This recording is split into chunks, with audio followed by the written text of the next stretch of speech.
रात के 9 बजने को आ गए हैं और तापमान में जरूर गिरावट आ चुकी है।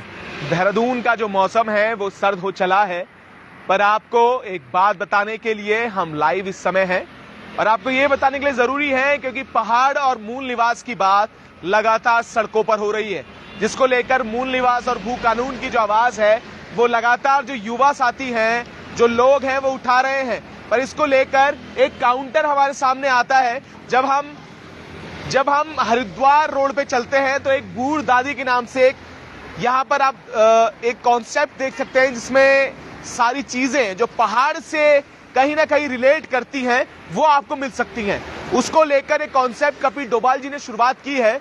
पर अब सवाल ये है कि पहाड़ के ही लोगों का कितना समर्थन पहाड़ के लोग कर रहे हैं, इसको लेकर ये खास चर्चा होने वाली है। पर मैं आपको बता दूं, क्योंकि मोमो चाउमीन का दौर आ चुका है, तो कितना समर्थन इस बिजनेस को मिल रहा है और यहाँ के जो लोग हैं, जो कपिल डोभाल जी हैं, कितना समर्थन देखते हैं, कैसे देखते हैं पूरे बिजनेस को।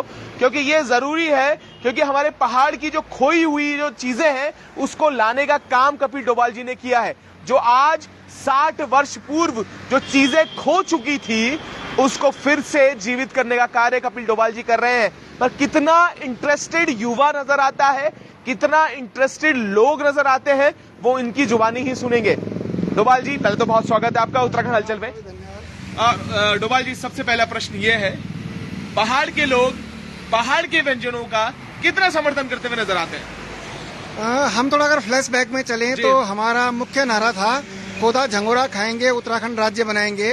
अब राज्य तो बन गया, लेकिन आप उसके बाद ग्राउंड पे देखें कि हम एक मंडवे का बिस्किट तक भी डेवलप नहीं कर पाए कोदे का। अब जैसे मैं जो शब्द बोल रहा हूँ मंडवा, हमारा जो शब्द है वो कोदा शब्द है, तो हम कोदा शब्द को भी समाज तक नहीं पहुँचा पाए।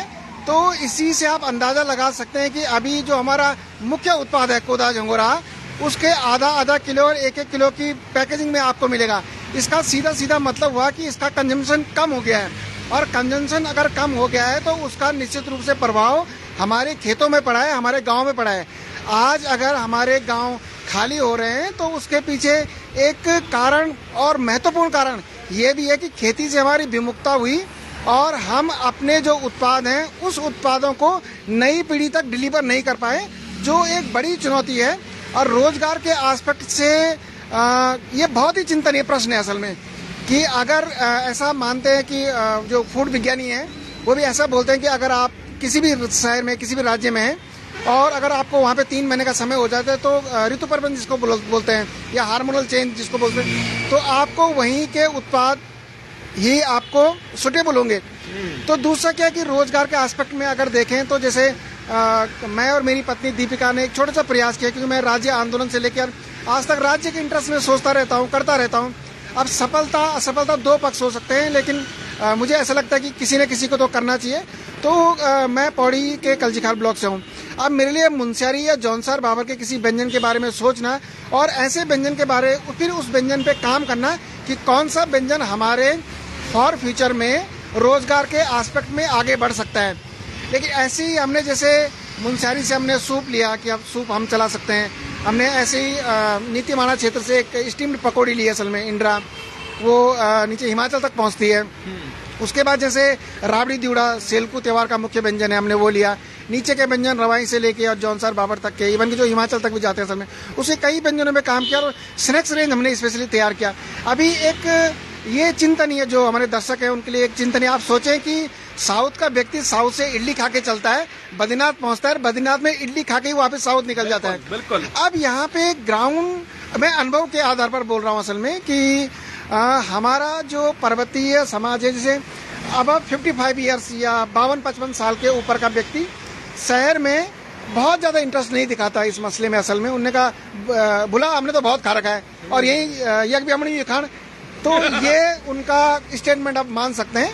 और दूसरा जो यंगस्टर है असल में, जो बिलो 25 ईयर्स है, उस तक शायद उतनी अवेयरनेस नहीं है, उस तक हम वो डेवलप नहीं कर पाए। मुझे लगता है कि जैसे हमने एक व्यंजन ढिंडका डेवलप किया है, तो मुझे ऐसा लगता है कि वो नई पीढ़ी के लिए सुपर डिलीशियस व्यंजन है, और लेकिन अवेयरनेस की कमी के कारण हम उसको डिलीवर नहीं कर पा रहे। अब हाँ, दूसरा जो है कि 30 साल से लेके और 50 साल तक का जो नया बच्चा है, कोई इंजीनियर है, कोई डॉक्टर है, वो थोड़ा इंटरेस्ट ज़रूर दिखाता है, क्योंकि उसने संभवतः उत्तराखंड से बाहर का समाज, उत्तराखंड से बाहर का कल्चर देखा है।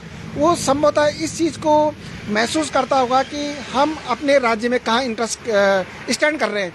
तो उसी की परिणति ये है कि अगर मैं पिछले नवंबर 2021 से इस कंसेप्ट को खड़ा कर रहा हूँ असल में, तो उसके पीछे उन्हीं लोगों का योगदान है कि जो इसको थोड़ा बहुत सपोर्ट कर रहे हैं। लेकिन उस सपोर्ट के बावजूद, क्योंकि नाकाफी टाइप सपोर्ट वो हो जाए, क्योंकि नंबर मतलब 5 मतलब 100, अगर 100 लोगों का सपोर्ट की आवश्यकता है और 5% ही आपको सपोर्ट मिल रहा है, तो काफ़ी मतलब आप समझ सकते हैं कि एक बिजनेस मॉड्यूल को खड़ा करने के लिए कितनी चुनौतियाँ फेस आ रही हैं।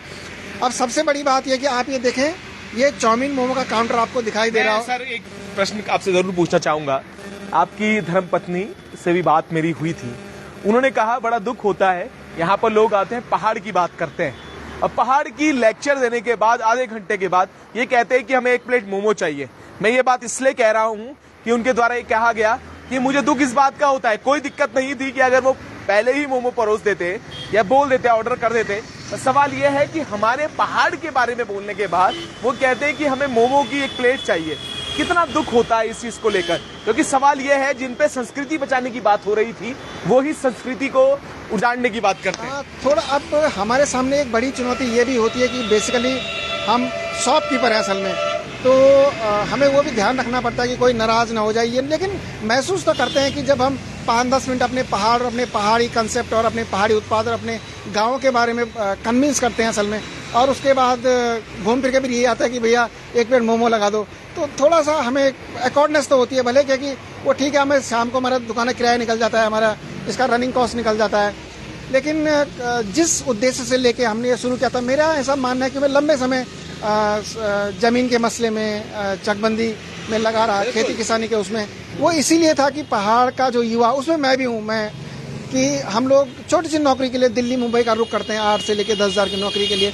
तो मेरा ऐसा मानना है कि अगर हम अपने युवाओं को राज्य में ही फैसिलिटेट करें, उनको वो सुविधाएं उपलब्ध कराएं जो अन्य राज्यों में उनको मिल रही हैं, तो हमारा युवा क्यों अपने राज्य को छोड़ के जाएगा। जैसे मैं स्ट्रीट फूड का मैंने कंसेप्ट तैयार किया था बेसिकली ये, लेकिन उसमें मुझे सहयोग नहीं मिला, तो मेरा भी थोड़ा सा 2 कदम पीछे हट गया। लेकिन हाँ, इतना जरूर है कि जैसे मैं अभी ये सोच रहा हूँ कि इस कंसेप्ट को आगे मूव होने में 2 साल का समय लगेगा, लेकिन इस 2 साल में भी बहुत ज़्यादा गारंटी मैं नहीं बोल सकता असल में, कि जब तक सोसाइटी का इंटरेस्ट नहीं होगा तब तक चीज़ों को आगे बढ़ाना मुश्किल है। अभी जैसे हमें यहाँ छोटी सी शॉप, रेंटेड शॉप है असल में, तो रेंटेड शॉप में मतलब 300-400 रुपये हमें दिन का किराया चाहिए। अब अगर हम अपने पहाड़ी व्यंजन, इसका मतलब कि हमारे व्यंजनों में उतनी सामर्थ्य नहीं है, जबकि मैं मेन रोड पे ये अपना जो छोटी सी दुकान है, कैफ़े, मेन रोड पे चला रहे हैं। यहाँ जो ये रोड है, स्टेट हाईवे, इससे राज्य के मुख्यमंत्री से लेके, ब्यूरोक्रेट से लेके, बड़े बड़े नेता, जनप्रतिनिधि, सभी लोग गुजरते हैं। अब हमारा बगल में, अब हमारा कोई कंसेप्ट 5 स्टार तक तब पहुंचेगा ना जब हम छोटे सा इनिशियल लेवल पे किसी को खड़ा करें। अब मैं अगर इस लायक बन पाया कि मैं इस कंसेप्ट से 20,000 रुपए अगर सृजित कर पाया, तो मैं समझूंगा कि ये मॉडल सफल हो गया है। लेकिन अभी मेरी स्थिति नहीं है, और मैं तो सच बताऊं कि सर, मैं एक क्वेश्चन आपसे जरूर करूंगा, आपने अपनी पीड़ा बताई है, मैं ट्रेड फेयर के बारे में पूछूंगा आपसे, क्योंकि समझिएगा जो ट्रेड फेयर यहाँ पर होते हैं, देहरादून में बड़े बड़े ट्रेड फेयर होते हैं, वहां पर भी आपकी पीड़ा मैंने सुनी थी। मैं जानना चाहूंगा, क्योंकि आपकी तरह मैंने भी एक स्टार्टअप किया है, तो मुझे लगता है कि आप मुझे पल पल पर ये मोटिवेट भी करते हैं कि किस तरीके से आपको चुनौतियों का सामना करना पड़ा था। तो जिस तरीके से कपिल डोभाल जी ने मुझे जो संघर्ष की व्यथा अपनी बताई है, ट्रेड फेयर के बारे में मैं जरूर पूछूंगा, वहां पर क्या रिस्पांस लोगों के द्वारा मिलता है, क्योंकि मैं इसलिए पूछ रहा हूं क्योंकि जो युवा इसे देखेगा तो जरूर समझेगा कि किस तरीके से हमारी 60 साल पहले खोई हुई जो धरोहर थी उसको जिंदा करने का काम तो आप कर रहे हैं, पर रिस्पांस कहाँ मिलता है।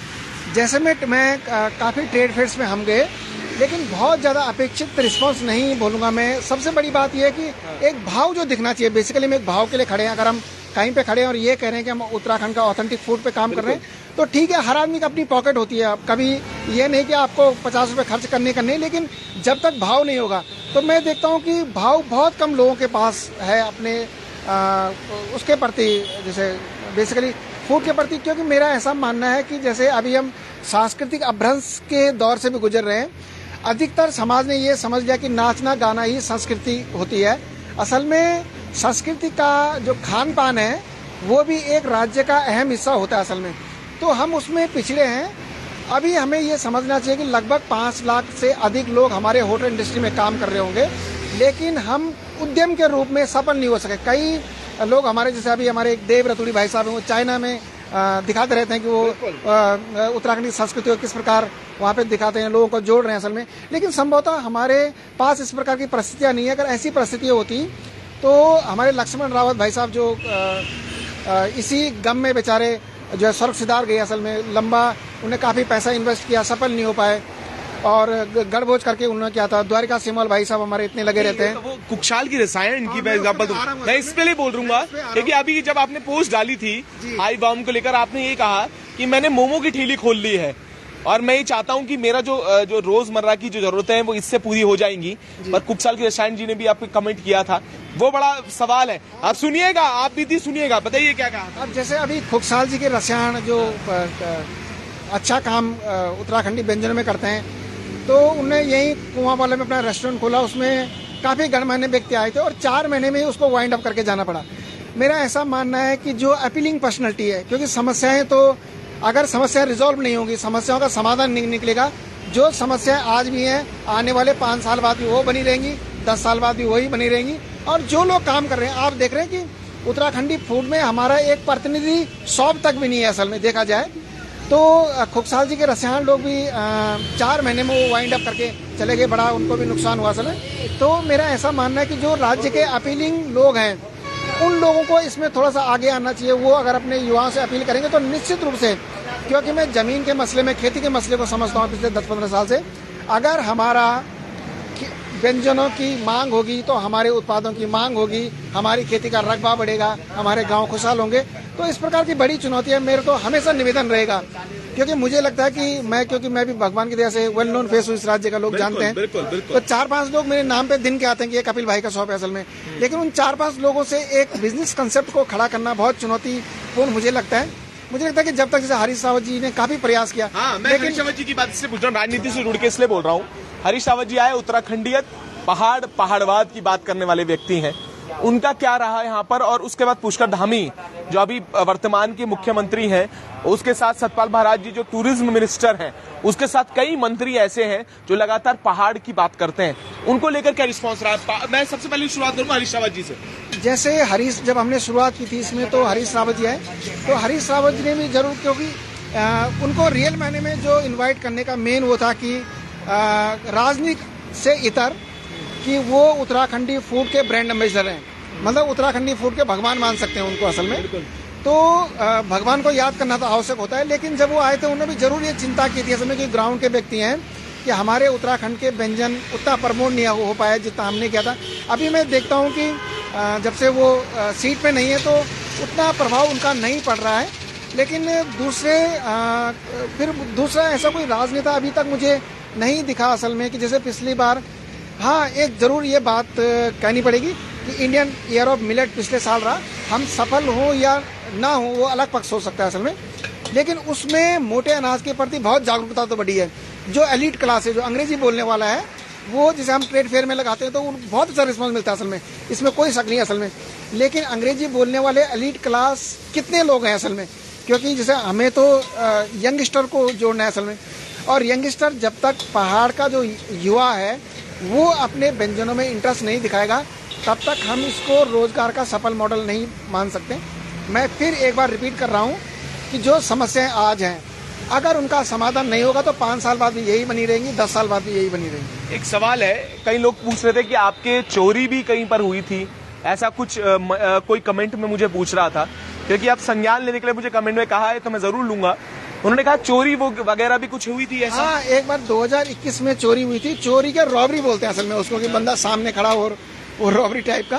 तो भले वो सुना था कि वो चोर पकड़ा गया असल में, लेकिन वो चोर पकड़ने के बाद भी आज तक वो पैसे तो मुझे मिला नहीं असल में। उसमें डीजीपी अनिल रतूड़ी जी ने भी संज्ञान लिया था। संभवतः इसीलिए संज्ञान लिया होगा कि देखते होंगे लड़का लंबे समय से लगा रहता है उत्तराखंड के इंटरेस्ट को लेके।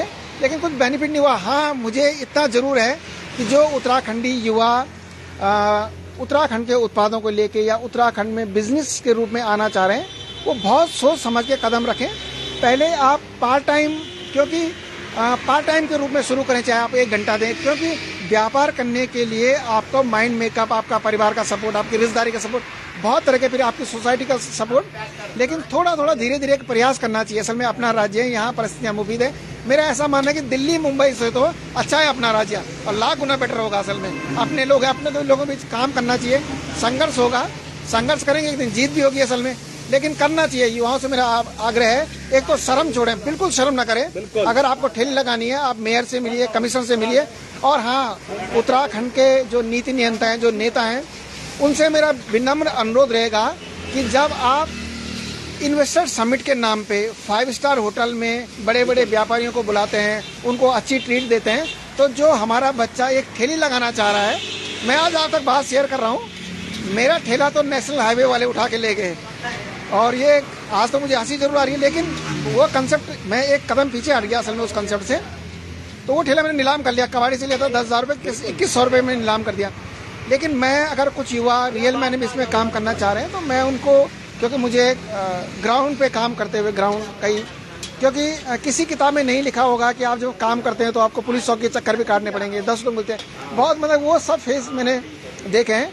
और मेरा युवाओं से अनुरोध है कि आप अपने काम की शुरुआत करें। दिल्ली मुंबई के धक्के खाने से बढ़िया 2-4 साल अपने राज्य में धक्के खाओ, कुछ सीखोगे, अपने आदमी मिलेंगे, माहौल होगा, बहुत चीज़ें हैं, है ना। और दूसरा क्या है कि एक सबसे बड़ी समस्या कि जैसे वो बीरचंद सिंह गढ़वाली या लोन के प्रोसेस में, ये हमारे समाज, हमारे नेताओं को समझना पड़ेगा कि हमारा लोनिंग का माइंड मेकअप नहीं है, हम उस प्रकार नहीं जानते असल में लोनिंग क्या होती है। तो एक तो हमारे युवाओं को लोनिंग के कंसेप्ट में मत धकेलें। असल में आप कोई छोटा सा कंसेप्ट शुरू करना चाह रहा है, उसको मदद करें। जैसे मैं आपको बताऊं कि बीरचंद सिंह गढ़वाली योजना में आप जाएं, अगर कोई बेरोजगार युवा जाएगा, वो 2-3 महीने का प्रोसेस लगाते हैं, उसके बाद बैंक डिसाइड करके आपको पैसा देगा कि नहीं देगा असल में। तो बेटर इसका भी टाइम फ्रेम हो कि बीरचंद सिंह गढ़वाली में 1 हफ्ते के अंदर या 10 दिन के अंदर आपकी फाइल अप्रूव हो जाए असल में वहां से। उसके बाद बैंक डिसाइड करके लोन देना है कि नहीं, क्योंकि बैंक की अपनी पॉलिसी है, उसमें कुछ नहीं कर सकते असल में। तो मेरा ये मानना है कि काफ़ी चुनौतियां हैं, और चुनौतियों का जब तक सामना नहीं होगा, कुछ नहीं होगा। आज मुझे इस चीज़ की खुशी होती है कि मैंने उत्तराखंड का एक स्नैक्स रेंज तैयार कर दिया है, 4-5 व्यंजन मूव कर पाए। जब भी आप आए, जैसे हमारे ढिंडका है, ढिंडका तो आप खाएंगे तो रियल मायने में, हमें कई बुजुर्ग लोग बोलते हैं कि बाबा क्वा तो हमन सदन खाया, लेकिन इन खाए जन ये हो सलम। और एक हमने सोना आलू खाया। आप कहीं भी जाएंगे असल में तो आप सोना आलू आप समोसे से कंपेयर कर लेना। और एक इससे बड़ी खुशी की बात, बदलपुर की जो, और आप बदलपुर की बिरंजी, बदलपुर जो एरिया है, जो हमारे पूर्व मुख्यमंत्री त्रिवेंद्र सिंह रावत जी हैं, वो बदलपुर एरिया के हैं।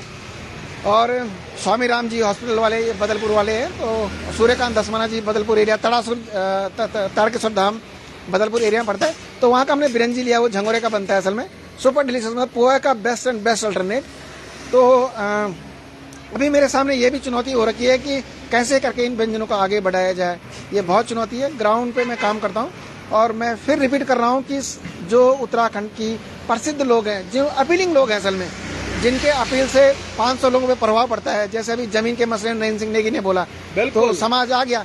इस प्रकार क्या है कि अगर हम खड़े हो गए तो 10 युवाओं को हो सकता है कि रोजगार मिल जाए। असल में हमारा नौकरी का माइंड सेटअप है असल में, क्योंकि हमारा सोसाइटी नौकरी को प्रेफरेंस देता है। मैं भी उसी कैटेगरी में हूँ। अगर मैं नौकरी नहीं करता तो मैं अपने परिवार कैसे पालूंगा असल में। लेकिन क्या है कि मैंने धीरे धीरे करके एक कंसेप्ट खड़ा कर दिया कि कभी नौकरी न रहे तो आप अपना काम तो कर सकते हैं, अपने इसमें खड़े हो सकते हैं असल में। तो दूसरा क्या है कि मेरा उत्तराखंड के जैसे मुख्यमंत्री हैं, मैंने नए आदमी की अपील जरूर होती है असल में। अगर हमारे मुख्यमंत्री या जो हमारे कृषि मंत्री हैं, वो अगर उत्तराखंड के युवाओं से अपील करें और नैनो स्केल पे करें असल में, क्योंकि एक चीज़ तो नहीं कि हमने बड़े बड़े वादे कर दिए, ये कर दिए, उससे बहुत ज़्यादा कुछ काम करने वाला नहीं है। अब जिसके घर में बीपीएल कार्ड होगा, खाने को रोटी नहीं होगी, उसको आप लाखों रुपए के सपने दिखाएंगे तो वो नहीं हो पाएगा असल में। दूसरा क्या है कि एनजीओ और स्वयं सहायता समूह से इतर नई पीढ़ी को बिजनेस मॉड्यूल की तरफ अग्रसर करें। बिजनेस मॉडल ये होता है कि आज आपने छोटी सी दुकान खोली, कल को आपके टर्नओवर बढ़ी, कल को आपने जीएसटी लिया, आपके पास एक डॉक्यूमेंट बन जाते हैं, फिर बैंक से लोन लेता है, आदमी बिजनेस सीखता है असल में। तो इस प्रकार की तमाम चुनौतियां हैं। तो वो मैं हर दिन ये चुनौती देख ही रहे हैं असल में। और एक चीज़ मैं जरूर मानना चाहूँगा कि जैसे राजस्थान का व्यंजन है दाल बाटी चूरमा, हमारे एक साथी हैं मधुसूदन सुंदरियाल, वो अक्सर लिखते रहते हैं कि उत्तराखंड का, राजस्थान का दाल बाटी चूरमा हिंदुस्तान में फेमस हो गया और हमारा कुछ ऐसा नहीं कर पाया असल में हम। जैसे मैं अपने साथियों को बताना चाहूँगा, जैसे राजस्थान का दाल बाटी है वैसे हमारा दाल ढूंढला है, और दाल ढूंढला हमारा घर में ही खत्म हो गया। बल्कि एक दिन मैंने त्रिवेंद्र सिंह रावत जी को जरूर बोला था, मैंने कहा किसी दिन अगर आपके पास समय होगा, हरीश रावत जी को बोला कि हम दाल ढूंढला को हम लोग प्रमोट कर सकते हैं अगर आप आएँ, क्योंकि अगर मैं यहाँ करूँ तो वो एक बात होती है कि जंगल में मोर नाचा किसने देखा। तो मेरे सामने ये चुनौतियाँ, बहुत व्यंजन, मतलब पूरे स्नैक्स का रेंज लगभग 47 आइटम तैयार कर रखी है, और मुझे नहीं लगता कि हमारा कोई व्यंजन ऐसा हो कि जिससे नई पीढ़ी पसंद ना करे असल में। और स्पेशली कोदा झंगोरा को ढिंडका और बीरन जी आगे बढ़ा ही दिया है। कुछ लोगों से विनम्र निवेदन भी रहेगा कि आप भी आएँ, एक कंसेप्ट को खड़ा करने में सहयोग करें। हम खड़े होंगे, आप खड़े होंगे, ये राज्य खड़ा हो जाएगा। नमस्कार। बिल्कुल। और मैं ये भी कहना चाहूंगा, देखिए भू कानून, मूल निवास की लेकर तमाम लोग सड़कों पर हैं, पर जो हमारी संस्कृति है उसको संजोए हुए कपिल डोभाल जी बूढ़ दादी यहाँ पर चला रहे हैं, कैलाश अस्पताल के बिल्कुल नजदीक पर और Shastri Nagar street number 4 gate के बिल्कुल सामने ये जो पूरा कॉन्सेप्ट शुरू किया है डोभाल जी ने। और ये सवाल यही है, देखिए मैं आपको एक बात जरूर बता दूं, जब इंसान हारता है तो क्या करता है, हारता का मैं इसलिए कह रहा हूं क्योंकि उन्होंने कहा, एक सोशल मीडिया में पोस्ट की थी, उन्होंने कहा कि मैंने मोमो चाउमीन की ठेली लगा दी है। एक शायद पीड़ा उनकी थी, मैं कैमरामैन को बोलूंगा जरूर दिखाइएगा, ये मोमो चाउमीन की जो ठेली है इसलिए लगा दी गई कि शायद जो खर्च है वो पूरा कर सके, किराया दे सके।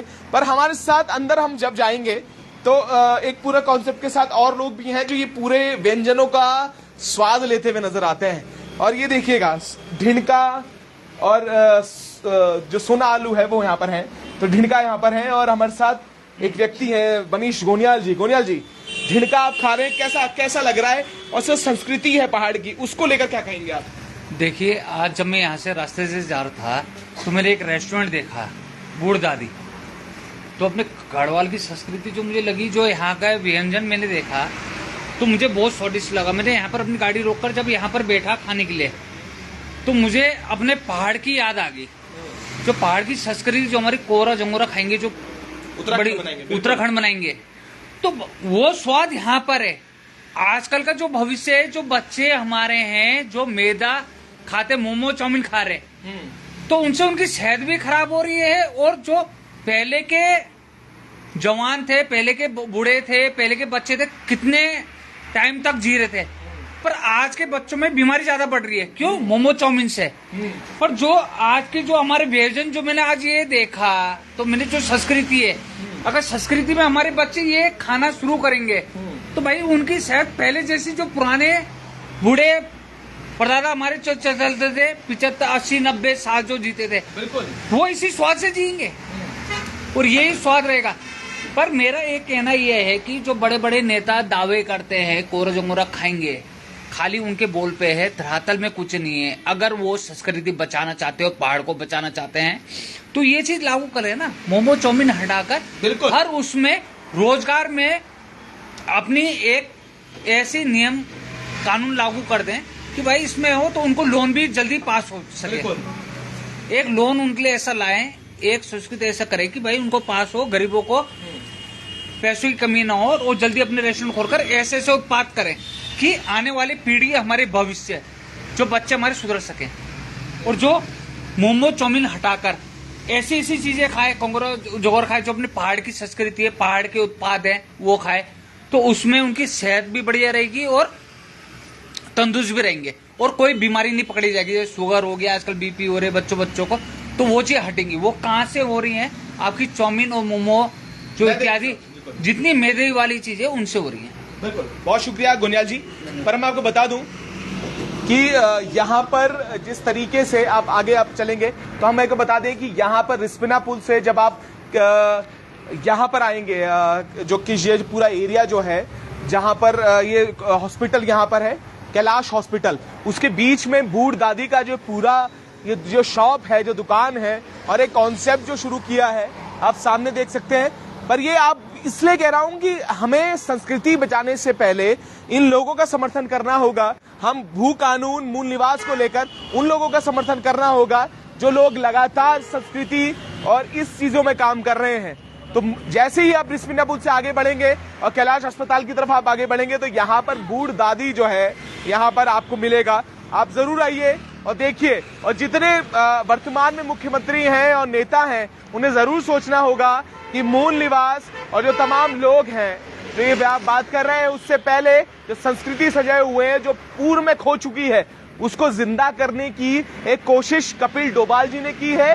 इस कोशिश को कितना आगे जाना चाहिए, कितना आगे बढ़ना चाहिए, ये जिम्मेदारी हर एक उत्तराखंडी की है।